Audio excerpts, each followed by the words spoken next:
안녕하세요. 금나치마입니다.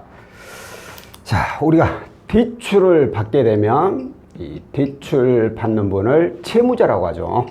채무자. 이렇게 대출을 받으면 이제 통장에 돈이 입금이 되겠죠. 자, 이렇게 입금되는 돈은 본인이 뭐 생활비를 쓰시든 어디다 쓰시든 상관은 없어요. 아니 말로 뭐 부모님을 뭐 빌려줄 수도 있고, 자녀를 줄 수도 있고, 아니면 형제자매를 빌려줄 수도 있고, 그것도 아니면 이제 지인을 빌려줄 수도 있겠죠. 이렇게 자금을 어디다 쓰느냐는 상관이 없습니다. 다만 이제 금융사에 따라서 대출금을 신청할 때 어디다 쓸 거예요? 근데 누구 빌려줄 거예요? 그러면 대출을 안 해주는 것도 있으니까 그 부분은 이제 잘 참고하시고, 자관 입금이 됐다. 내 통장에 돈이 입금이 되었다. 그러면 이 돈은 어디다 사용을 하더라도 크게 문제되지는 않습니다. 그런데 오늘 어떤 분이 전화를 주셨어요. 내가 대출을 받아가지고 내 지인한테 돈을 빌려줬는데 이 지인이 처음 한두 달은 월 납입 금액을 잘 갚아주더니만 핑계를 대서 그 뒤로 연체된 건 아니죠. 못 갚겠다니까 본인이 내고 있는데 이제 본인도 더 이상 갚아 나가기 힘들 정도가 돼버렸는데 지인이 이제 연락 두절이 돼버렸다 이거죠. 그러면 저 이 돈 어떻게 해야 돼요? 이거 제가 갚아야 되나요? 라고 이렇게 문의를 주신 거예요. 내가 갚아야 되냐 이거죠. 나는 이 돈 10원 하나 써본 적도 없는데 이 지인 빌려준 건데 돈은 이 지인이 썼는데 지인이 못 갚은 건데 나 어떻게 해요? 나한테도 문제가 되나요? 이런 뜻이잖아요.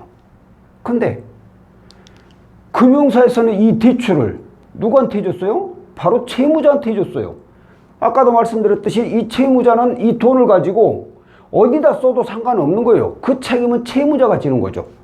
그러니까 지인분한테 빌려준 돈은 채무자 본인이 지인한테 뭐 민사를 걸든 형사를 걸든 법적으로 해결을 해야 되는 내용이고, 대출 받은 이 금융사에는 본인이 직접 해결을 해야 되는 거예요. 만약에 본인이 해결을 못하고 예를 들어서 연체를 해버렸다. 연체를 하고 신용불량이 돼버렸다면 이제 본인한테 압류가 들어가는 거죠.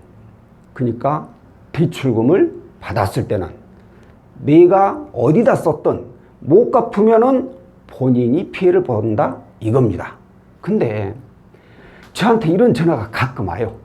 이게 무슨 얘기냐면 부모님 혹은 자녀 혹은 형제자매 혹은 지인까지도 전화가 옵니다. 그래가지고 자격 조건을 얘기를 해줘요. 내가 이러이러한데 가능하겠느냐. 이렇게 천천히 상담을 하다 보면 느낌이 본인 내용이 아닌 것 같아. 그래서 물어보면 결국에는 채무자는 따로 있고 자기네들이 대략적으로 가능 여부를 체크해서 가능성이 있다라면 이 채무자한테 얘기를 해서 대출 좀 받아서 돈 좀 빌려달라. 이 요구를 하려고 채무자가 아닌 다른 분들이 이렇게 전화가 옵니다. 자, 이런 경우에 제가 어떻게 하느냐. 일단 어찌됐든 신용조회가 들어가야 되기 때문에 반드시 이제 채무자하고 나중에 통화를 하게 되죠. 그런 경우에 제가 꼭 물어봐요. 만약에 부모님이 전화를 했다. 그러면 채무자분한테 부모님 혹시 빌려줄 돈인가요? 해가지고 그런다고. 그러면 본인이 직접 대출 원하시는 거죠? 그래. 아, 그렇다. 내가 자발적으로 대출을 신청하는 거다. 라고 하신다면 대출 진행을 해드리지만, 자발적으로 대출 신청을 하는 건 맞지만 정말 해주기 싫은데 억지로 요구에 의해서 강요에 의해서 억지로 대출 신청하시는 분들이 있어요. 그러면 제가 한마디 합니다. 고객께서는 빌려주기 싫은데 지금 억지로 신청하는 거라면 저는 대출 안 된다고 말씀드릴 수도 있습니다. 그니 절대로 대출 받기 싫은데 강요 때문에 억지로 받는 거라면 받지 않는 게 좋습니다. 왜? 아까도 말씀드렸듯이 대출은 채무자가 받는 거야. 이 돈을 어떤 다른 누구한테 빌려줬다고 하더라도 그 빌린 사람이 못 갚으면 결국은 책임은 채무자가 지는 거예요. 만약에 빌려줬는데 이분처럼 채무자, 아니 이 지인분이 연락이 안 돼 봐요. 그래가지고 대출금 못 갚으면 결국은 연체는 내가 하는 것이고 신용불량자는 내가 걸리는 거예요. 거기에 또 뭐가 있느냐. 저도 한 1년 전쯤에 제 정말 친한 후배가 있습니다. 10몇 년을 알아온 정말 친한 후배인데 좀 많이 힘들다고 하면서 돈을 좀 빌려달라고 해서 뭐 큰 돈은 아니지만 좀 빌려줬어요. 근데 나중에 갚을 때가 지났는데도 안 갚길래 몇 번 통화를 했더니만 뭐 이런저런 핑계를 대면서 미루더라고. 그리고 나서 나중에 알고 보니까 저만이 아니라 여기저기 아는 지인한테 다 조금씩 다 빌렸더라고요. 자, 그러면 어떤 문제가 있느냐. 그래, 그 돈 나중에 지금 돈 없으면 나중에 벌어서 갚아라. 저는 그렇게 끝내요. 근데 뭐가 문제냐면 이제 얼굴을 못 본다는 거예요. 어찌 보면 그 돈을 다 갚기 전에는. 왜 그러냐. 저야 솔직히 그냥 간단하게 소주 한잔 하자라고 얘기하고 만날 수 있는데 그 받아들이는 입장에서는 돈을 빌린 입장이라서 미안하니까 어쩌고저쩌고 하면서 핑계를 대서 안 만나려고 해요. 저는 그런 뜻이 아닌데도 본인 또한 소주 한잔 생각나더라도 저한테 술 한잔 사달라는 얘기를 못하죠. 왜? 돈 빌려서 미안하기 때문에. 돈도 못 갖고 있는데 술까지 사주라고 하면 더 미안할 거 아니에요. 그러다 보니까 어떻게 돼? 돈도 못 받고 사람도 떠나가게 되는 거죠. 돈도 잃고 사람도 잃고 이런 상황이 벌어진다는 거예요. 부모님한테 빌렸는데 부모님 못 갚으면 부모님 연락하기 힘들어져 버리지. 자녀 줬는데 솔직히 뭐 자녀는 그렇게나 하겠지만 그래도 어찌됐든 힘들어지지. 지인은 두말할 것도 없고 형제자매도 거의 비슷하죠. 이런 말이 있죠. 사람은 거짓말 안 해. 돈이 거짓말한다는 얘기가 있어요. 이게 무슨 뜻이에요? 나는 빌린 사람 입장에서는 나는 너한테 돈을 빌렸기 때문에 반드시 갚을 거야. 갚을 생각이 가득 차 있어. 걱정하지 마. 근데 이 빌린 사람이 돈을 벌어야 그걸 갚을 거 아니에요. 근데 어떠한 이유로 돈을 못 벌어. 그럼 갚아주고 싶은 마음은 꽉 차 있지만 갚아줄 돈이 없잖아요. 그래서 못 갚는 거야. 나는 갚아주고 싶지만 돈이 없어서 못 갚는 거다 이거죠. 그러니까 사람은 거짓말 안 해. 돈이 없어서 못 갚는 거야. 그러니까 돈이 거짓말하는 거지.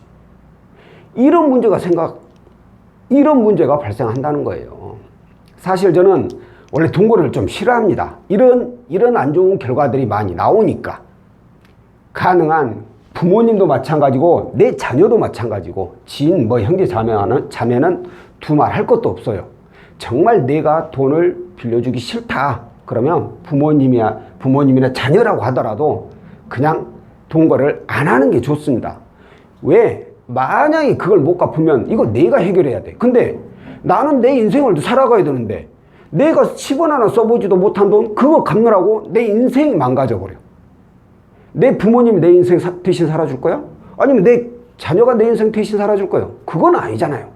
내 인생은 내가 재미있게 살아가야 되는데 10원 하나 써보지도 못한 돈 그거 갚아 나가느라고 내 인생까지 망친다 이거죠. 그러니까 예전에 또 그런 말도 있죠. 가족끼리도 돈거래 하는 거 아니라고.